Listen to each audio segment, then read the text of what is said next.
pipili po tayo ng Oo, bawal ng terrace. ibabaw ng terrace. Kasi meron tayo dito solid lang ito kami. Ayan po.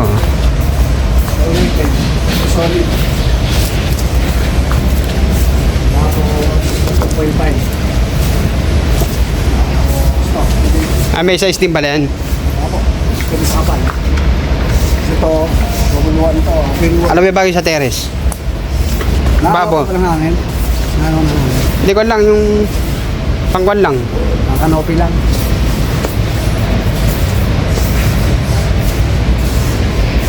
Ano kalaki yung terrace? Pag-meter kasi ito eh. Picture ko muna. Pakita ko kayo sa asawa ko. Yan, 21 wall lang ito. Ha? 21. Ha? 21. Ganda rin yan, ha? Manipis nga lang.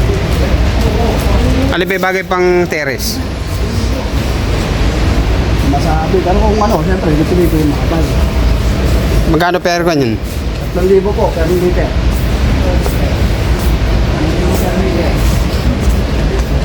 Polycarbonate is a very strong and resilient thermoplastic material. Polycarbonate is also very lightweight and capable of withstanding extreme temperatures, either hot or cold.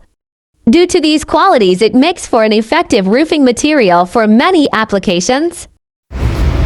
Gaano kalayo yung paglalagay ng... Yung sa screw sir, ang allowance, mas maganda every 1 feet. Para kahit pa paano, pag tinangay ng hangin, hindi siya tatangayin. Kung may matanggal mang isa, maraming alalay eh. Pag medyo malayo kasi allowance sa screw, pag nilipad yung isang screw, sama-sama na. Yung manipis na polycarbonate, mga ilang taon tinatagal? Mga 10 years sir, kaya naman. Basta open area lang. Yung makapal? Mga 20 years kaya. Basta open area din sir. Gawa ng kalalasang kalaban yan, hangin, may mga naglalaglagang sanga or bunga kung may punong malapit. Yan po yung polycarbonate, ha? Pagputulin niya dito, anong oras?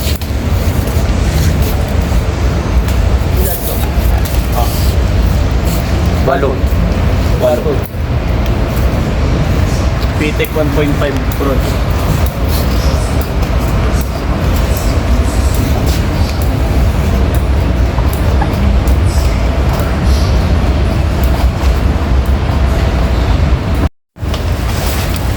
Yun, nabibiro siya ng maliit, oh.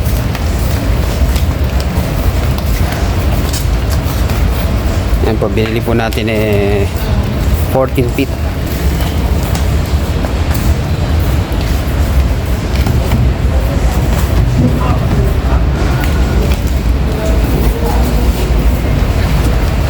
Dami mo sa rin. Parang nalinis na tayo dito.